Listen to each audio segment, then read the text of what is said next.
How is it going, guys? Drew Peacock here, back with another video, and I'm sorry if you hear my air conditioner in the background. Let me tell you, it's a swamp between my legs right now. If I turn that thing off, I'm going to melt in this chair. It is very hot right now in SoCal.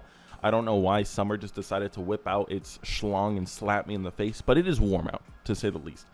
Anyways, today we're going to be taking a look at some racer cars for sale, some brain dead people. Maybe this heat cooked their brain because I don't know what they're thinking, but we're going to find out. We're going to try to get to the bottom of this. We're going to see what they smoked this morning before they posted this for sale.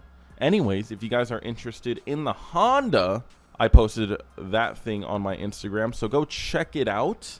If you're interested in owning it, go check it out. Anyways, we will still be making videos with it, but eventually it will find a new home with a flock member. Let's go ahead though and dive right in. 1990 Nissan V8 turbo race/drift car. So that's a very bold title to have when your car looks like this. This does look like a race/drift car, but kinda. It looks like a race/drift car that somebody created in GTA. Now it does have a cage. It does have actual pool noodles, which is smart. You don't want to bang your head on shit like that.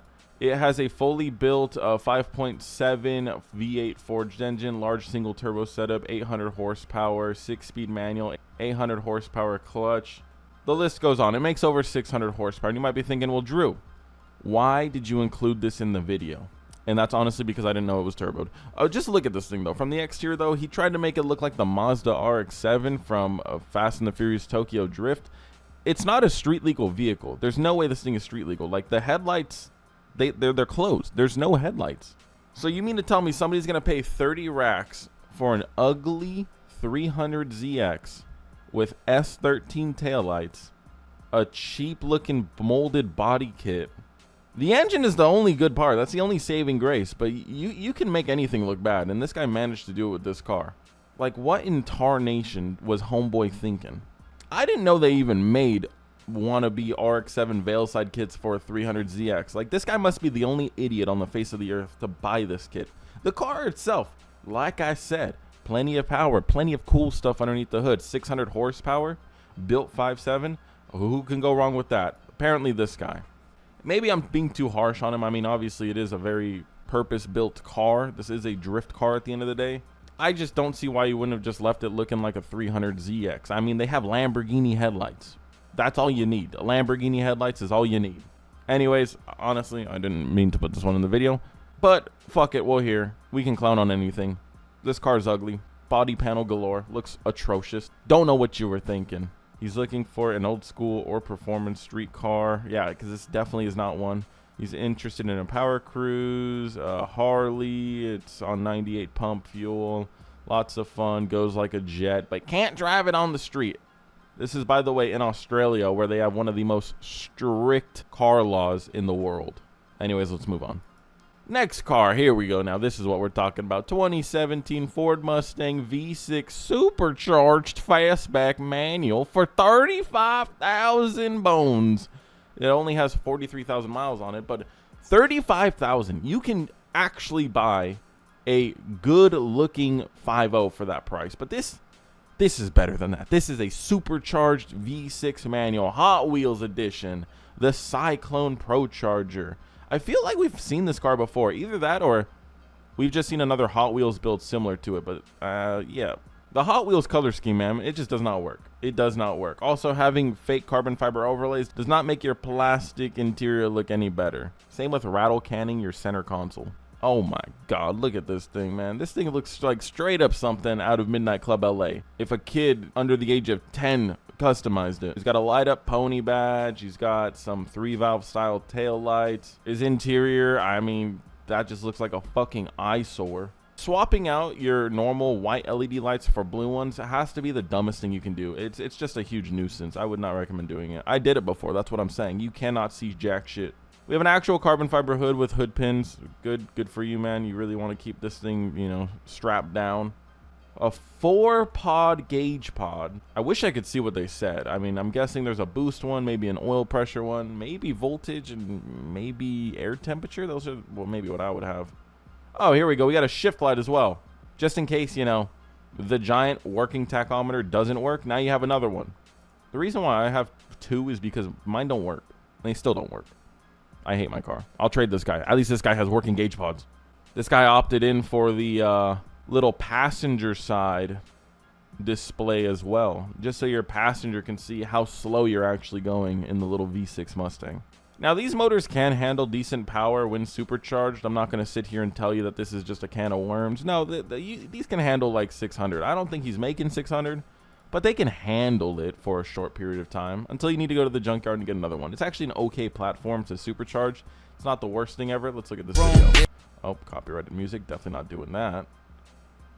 Yeah, sick, man. Oh god, I bet this gets all the girls' attention, man. Oh my god, look at this bad boy. Yeah, I don't think we've ever seen this car before. I think I would remember it a little bit more than this. It's a pretty recognizable car. At this point, why didn't you just buy the V8? Like, honestly, if you just bought the V8 and you still had the APR wing and like an ugly color scheme, it would just look like a track car. Right now, it just looks like you bought the poverty version and tried to make the best out of it by dumping a whole lot of money into something that you're never gonna see $35,000 for. That is so ridiculous. You are smoking some good. I don't care. Look, I have my McLaren posted for sale, and it's got a lot better mods than this, and I'm still accepting lowball offers right now. I got a guy coming, and he offered me a fair amount, but it is a lowball offer. It is like kind of what stock ones go for, and even I know mods don't add that much value. Anyways, this is absolutely atrocious. When you do mods like this, not only does it not add value, it takes away value. Except for maybe the supercharger. That's an okay thing right there. Anyway, it's supercharged. It's bagged. It has airlift performance suspension, an upgraded exhaust, upgraded sound system, LED lights inside, outside, and underneath. Oh, it's financing available. A stupid-ass dealership is trying to sell this. Whatever manager accepted this as trade-in needs to be fucking fired. You're never going to sell this. It needs to go to auction. There's no shot. Where's it located? North Carolina. Definitely not selling there. Next car, 2008 Mitsubishi Lancer GTS Sedan, 5,500 from Austin, Texas. Oh, low down in Austin, Texas. I left my exes in Texas. I don't know if that's how the song goes, but we got some Kansei wheels that are curved to absolute shit. Kansei wheels are like satisfying to look at. I mean, again, the whole wheel community is so weird. People used to suck Kansei's dick, and now they're like, oh, they're just reps like everyone else. It's like, dude, people are just not happy. Like, you have companies making affordable wheels for people, and people get upset. This guy just used self-tappers, by the way, on his body kit. Those are just straight up self-tappers from Home Depot. That looks like a normal machine screw. So this guy is brain dead as fuck. He did paint his body kit. Is it a guy or a girl? Okay, well, this makes a little bit more sense. So we got a girl's car. We have a little flower gear select. Awesome. Hashtag car girl. Extra bass. Hell yeah. That's what I like. I love it when my car just... I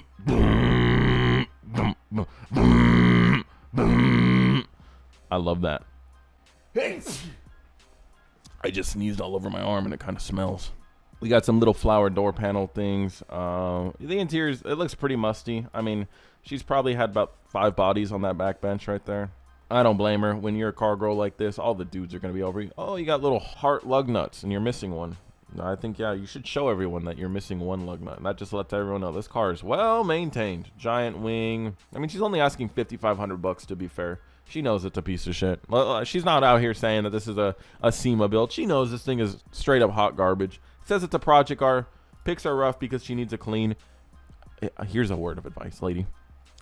Clean the car before you take the pics, because based on these fucking pics, I bet this car smells like ass and pussy juice. Not in a good way. The expired kind. Aftermarket headlights, aftermarket taillights, battle arrow, body kit battle arrow, GT wing, new wheels, brand new set of tires.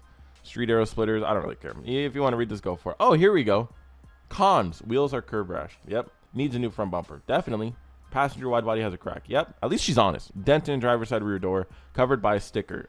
Dude, I like honesty out of this girl. You know what? Maybe she doesn't have 5 bodies on that back seat. I take that back. Maybe it's only like 2. Anyways, for $5,500, I mean, if you want a car that I guess looks modified and you can roll up to a car meet tomorrow, yeah, there you go. Won't be the coolest thing there, but it'll stand out. Next car, 2002 Pontiac Aztec Sport Utility for $22,500. This dude is smoking what Walter White was selling back when he had his Aztec. This is some crazy shit right here. Looks like something straight out of Pimp My Ride. That's not a compliment. Don't take that as a compliment. It was somehow won a trophy. I think the 3 blind mice were being the judges. A short bus looks like you just rolled off of it and then upgraded to this thing. Honestly, if I'm being quite honest, looks like you rode on the short bus your whole fucking life. We have wheels that are actually just stars. Those look god awful. We have flames on the wheels and on the doors. Lambo doors at that. This dude loves flames, and he loves whatever these stickers are. These, like, membership stickers, loves them. Even to the point where he will purposely blind himself. I mean, I guess you don't really got to look where you're going when everyone else is looking at you driving this thing. Trust me, they're staying away from you. They're like, oh, fuck, this guy? Oh, God, this guy doesn't have insurance. Let's move away from this guy right here. Oh, we got a video of this bad boy. Sweet. The Aztec is such a funky-looking car. I think these colors really just bring out how fucking ugly this car actually is. Oh, it was ahead of its time, Drew. No. A little bit, but no. Is it on air right, or are you just like, are you just squatting it up front? What is going on with the rear? This fat ass broke the shocks up front. Hey man, I'm getting a little heavy myself, man. I don't blame him. Damn, these things are tired. You and your passenger princess. Jesus, man. Gotta be on my 1,000-pound life or whatever, because those shocks are blown the fuck out. You know, if you're into this, I don't even know what to classify this as. Wanna be Pimp My Ride ass build? Yeah, go for it. Anyways, to 2002, how many miles? 85,000 miles on a Pontiac Aztec, and you want 22.5. This thing, you know what? Get rid of the first 2,500. I'm coming right now. Have it gassed up for me, Papa. Last car, 1999 Toyota Celica. I don't think this car is all that bad. I think this is just the case of a youngins modifying their car. We've all been there. You know, you get your first car, you want it to look cool. You throw a nice wrap on it. You throw some wide body flares on it that aren't doing jack shit. You throw some wheels on it. And then, of course, the Amazon double-decker wing.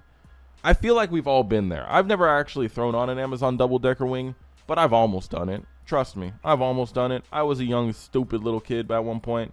We've all been there. It's okay. Like, my voice cracked right there. That's okay, too. But it's okay. Everyone has their ricer phase, and that's why I make these videos. It's to show people, you know, maybe we could skip out on the dumb shit, you know? Let's get straight to the good stuff. Let's get straight to the anal, okay?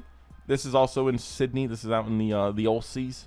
And it's an interesting car. It's cool. It's whatever. But, yeah, just take off the Amazon shit, and honestly, it wouldn't be that bad. Literally, if he just took off the wing. I mean, I don't even think the wing looks that bad on this car.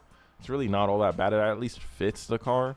But, you know, at the end of the day, it is a ricer mod. This is ricer cars on Facebook Marketplace, so it'd be like that. Anyways, it's got an aftermarket body kit, aftermarket closed door spray. Don't know what the fuck that means. It's got a new clutch, new thermostat, a new air filter, blah, blah, blah, blah, blah. Little gutter rash on front left rim from previous owner. Yeah, gonna blame the old guy, huh? This looks like these are your wheels, man. You picked these out. Don't even lie. Anyways, not the worst car of this episode. If I had to pick one to own, honestly, I don't even fucking know. I mean, I guess this one makes 600 horsepower, but it's totally not street legal anywhere, so I don't know about all that. Anyways, comment your thoughts down below. Which one was the worst? If you see any, send these to my Gmail, drewpeacock.clips@gmail.com. Subscribe, and until next video, peace.